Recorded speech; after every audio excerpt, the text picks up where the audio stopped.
Alright, hey there everybody.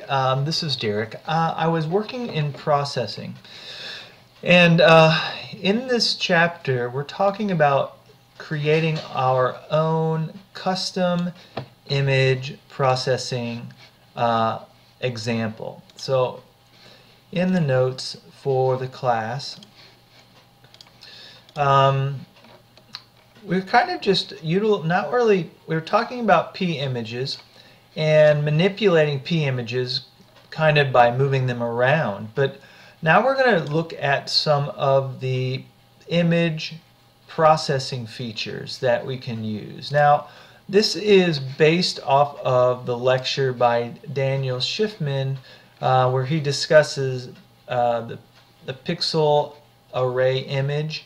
If you go to his the pixel array image code here, and you can look at this,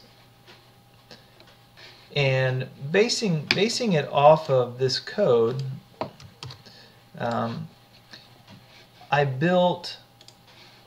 took this idea. I said, what would happen if I took two images, a black and white image that I could test for gray and black or light gray values, and then a second image, a colored pixel image. And essentially I will use the black and white image as a mask, if you will, but instead of that, say, test every pixel and say if it's white, ignore it, but if it's within this range of black or gray, then replace that pixel with an image in the same location from another image. So essentially, this is what I did.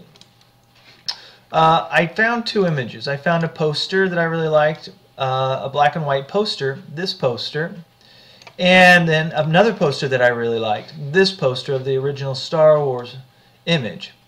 And if you superimpose them one on top of another, basically, if I took this one and I brought down the opacity value, I could then reveal, if I searched the original image, if I searched this and wherever it was black or a gray, if I took that and replaced it with the poster from the exact same location of the colored pixel. So I superimposed these images so that they're the exact same size, and I put that in my data test, and so I have this image and I have this image.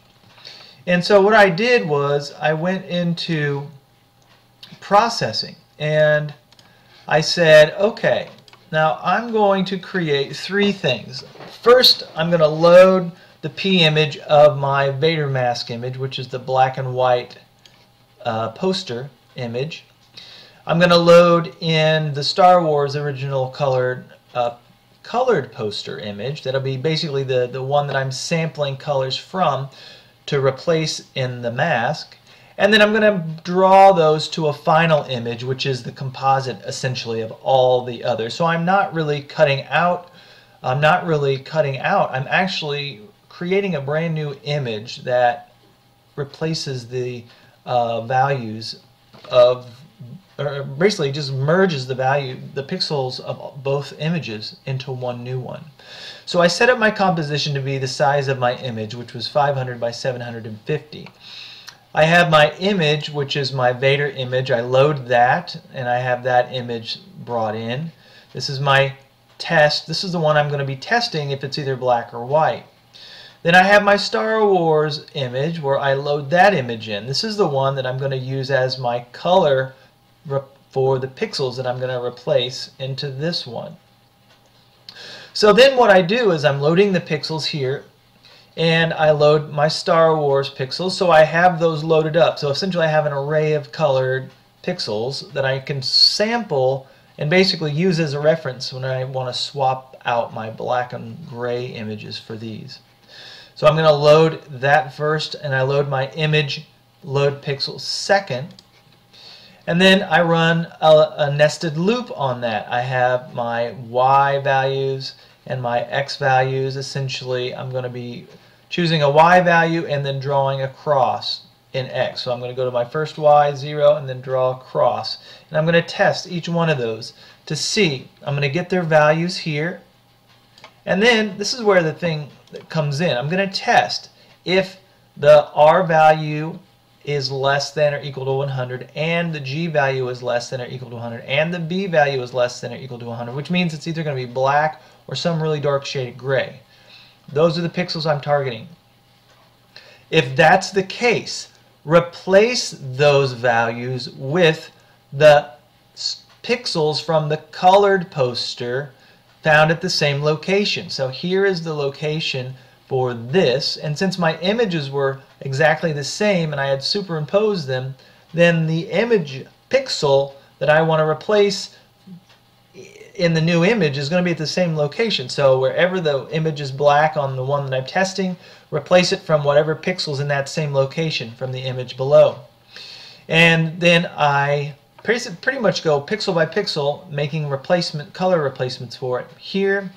And then my final image is my new P image, the new image that I'm creating. So I'm not drawing these other ones and I'm not using them. Those were just used as data.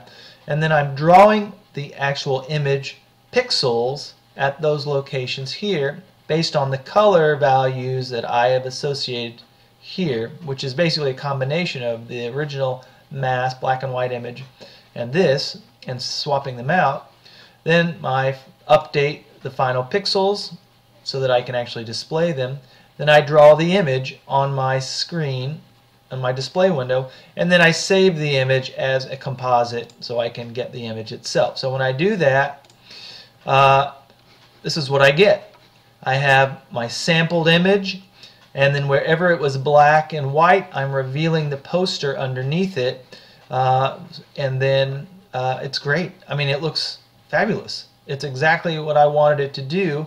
And if I look in my folder, my data folder, I have my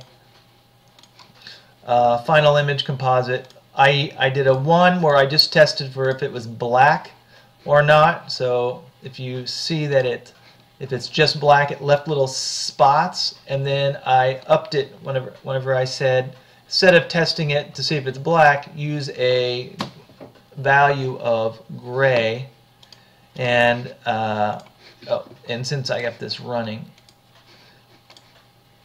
use a value of gray instead, and I get this much better looking example. So I still got some values here, so it's really working quite nicely, actually. I'm pretty happy with it. It was just an idea, and it worked out pretty well on the first shot. So I was excited about that. So anyway, that's basically my example for image manipulation, and I'll be doing some others in the future.